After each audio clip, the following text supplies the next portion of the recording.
안녕하세요. TV 실버웹의 윤정희입니다. 오늘도 김성윤 교수님 나오셨습니다. 반갑습니다. 네, 안녕하세요. 오늘은 특별히 치매 환자분들과 함께 생활하는 가족분들의 애로사항을 이야기로 담아보았는데요. 치매 어르신들의 행동 문제를 이제 하나하나 살펴보겠습니다. 첫 번째 치매 환자 가족분의 질문입니다. 누가 자기 물건을 훔쳐갔다고 하시는데 이럴 때는 어떻게 하면 좋을까요? 네, 치매 환자분들은 인지 기능이 떨어지는 것 때문에 주로 치료를 받으시지만 인지 기능이 떨어지다 보니까 실제로 그것 때문에 행동 문제들, 여러 가지 문제 행동들이 많이 나타나게 되죠. 그중에 참 대표적인 거가 환자분들이 자기 물건을 누가 와서 훔쳐갔다 이런 얘기들을 참 많이 하시거든요. 그러면 가족들로서 상당히 난처할 수밖에 없는데요. 대개 물건이 없어졌다고 하는 거는 인지 기능이 떨어져서 자기가 어떤 물건을 어디에다 뒀는지 잘 모르시니까 생각한 곳에 가봤더니 없어서 이게 누가 가져갔다 이렇게 생각을 하는데 가져간 범인은 대개 가족들이라든지 가까운 사람들, 뭐 옆집 사람, 누가 아는 사람, 손주 이런 사람들이 애꿎게 누명을 쓰게 되는 경우들이 참 많습니다. 또 환자분들 자기가 자꾸 잊어버리는 걸 아니까 잘 둔다고 특이한 곳에다 뒀다가 거기서 본인이 못 찾고 나중에야 나오기도 하죠.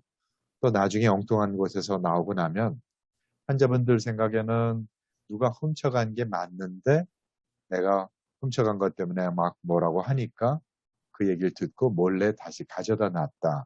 이런 얘기들도 많이 하시거든요. 이런 것을 가급적 줄일 수 있으려면 본인이 잘못둬서 그런 거 아니냐라고 환자분들하고 다투는 것은 전혀 도움이 안 됩니다. 서로 기분만 상하고요.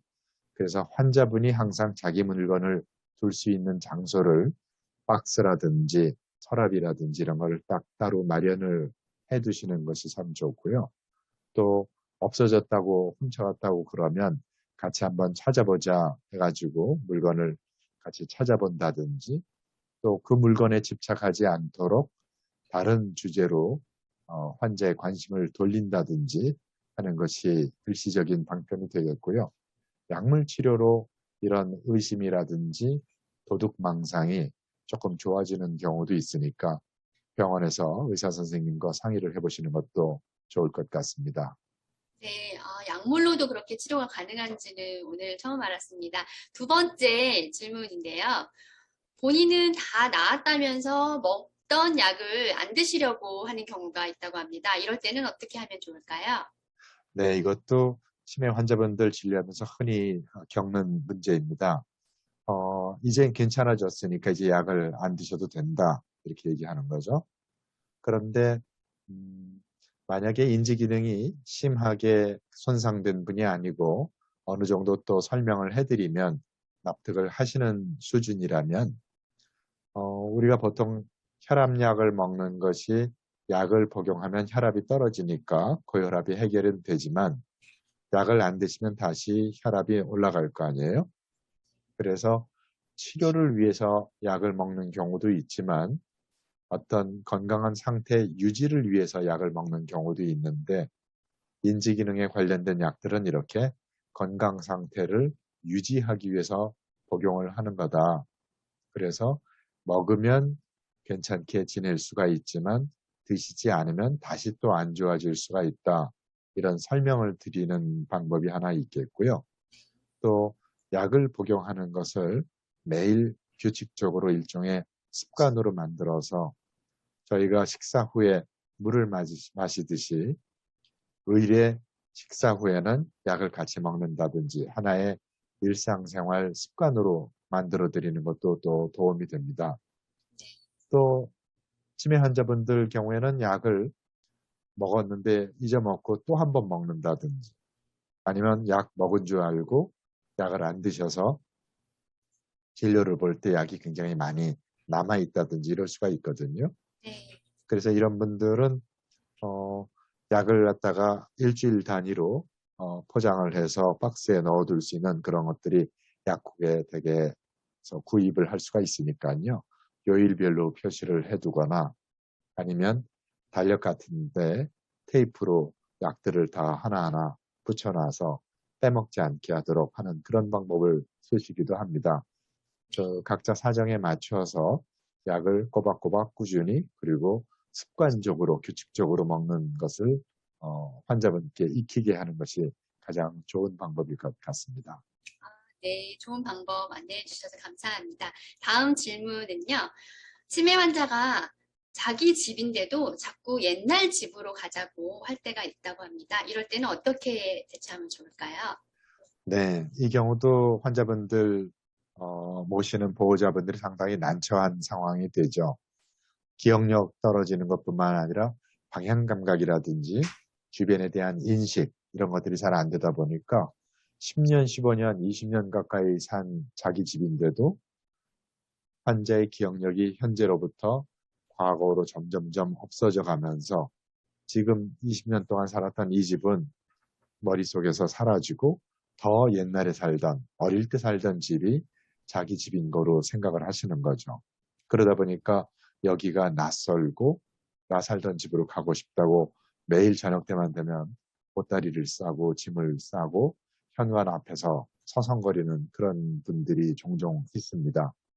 이럴 때는 여기가 당신 집이니까 어디 가신다고 하면 안 된다 하고 가족들이 화를 내기도 하고 그러는데요. 그래봐야 소용도 없고 또 환자분하고 가족들이 서로 언성을 높이게 되거나 감정이 상할 수가 있으니까 그런 것은 좋은 방법이 아니고요. 네. 그러면 다시 한번 확인을 해보자 해서 환자분과 같이 밖에 동네를 한 바퀴 걷고 들어온다든지 주의를 환기시키고 관심사를 다른 데로 돌리고 그리고 집에 있는 물건들을 하나하나 짚어가면서 여기가 집이 맞고 익숙한 물건에 더 자주 노출되도록 하는 방법이 도움이 될 수가 있고요. 그럼에도 불구하고 어, 어떤 가족분들의 경우에는 차를 타고 옛날 살던 동네로 가서 한 바퀴 구경하고 돌아오면 드라이브를 하고 나면 환자분이 또 한동안은 그런 집에 가자는 얘기를 안 할 때가 있다고 하시더라고요. 그래서 어쨌든 환자분으로서는 조바심, 걱정 이런 것들 때문에 그런 안절부절 못하는 양상을 보이는 것이니까요. 그걸 이해해서 그런 초조감을 해소시켜 줄 수 있는 방향으로 하는 것이 좋은 것 같습니다. 네, 그렇군요. 네, 감사합니다. 다음 질문은요. 치매 환자와 자꾸 가족분들이 싸우게 되는데, 그래서 감정이 상하게 되고, 이럴 때는 어떻게 대처를 하는 게 좋을까요, 교수님? 네, 이것도 참 치매 환자분 돌볼 때 환자분도 환자분이지만 가족들도 감정이 상하고 같이 사람인지라 속상하고 화도 나고 이럴 때들 참 많거든요. 어쩔 수 없는 부분이기는 한데요. 음, 환자분하고 싸우지 않고 이게 어, 환자분의 병의 증세다라고 생각을 하는 것이 그나마 환자분의 여러 가지 고집 피우는 것을 있는 그대로 받아들이고 증세로서 받아들이고 내 속도 상하지 않는 그나마의 방법이 될 것 같습니다. 실제로 인지 기능이 점점 떨어지고 환자분들 성격이 변하거든요. 성격이 변하고 이러다 보면 내가 알던 엄마 맞나? 내가 알던 아버지 맞나? 이런 기분이 들고 속상하고 우울하고 화도 나고 정말 짜증이 나고 이럴 수도 있거든요. 그런데 병을 앓고 있는 환자고 또 병의 특성이 이렇게 사람의 성격과 여러 가지 행동이 변해갈 수밖에 없는 그런 점이라는 것을 이해하면 그나마 조금 위로가 된달까요? 그럴 수가 있겠고요. 그리고 또 한 가지는 환자분이 아니라 보호자분들도 나름대로의 휴식 시간 이런 것을 가질 필요가 있습니다. 장기 요양 등급을 받고 요양사분이 와서 돌봐주는 그 시간 동안만이라도 밖에 나가서 바람을 쐬고 또 친구들을 만나고 활동을 하고 감정 조절을 할 수 있는 휴식과 긴장이 교대로 이어질 수 있는 시간을 갖는 것이 보호자들의 정신건강에 큰 도움이 된다. 그리고 꼭 필요한 일이다라는 것을 말씀드리고 싶습니다. 네, 감사합니다, 교수님. 오늘 말씀을 듣다 보니까요. 치매 환자를 케어하는 가족분들의 어려운 상황들을 많이 듣게 되니 정말 그분들의 주변 분들이 특히나 가족분들을 잘 위로하고 지지해 주어야 된다는 생각이 들었습니다. 오늘 말씀 너무 감사하고요. 오늘 치매 환자를 더 이해할 수 있는 시간이 되었습니다. 감사합니다, 교수님. 네, 다음에 또 다음에 또 뵙겠습니다. 뵙겠습니다.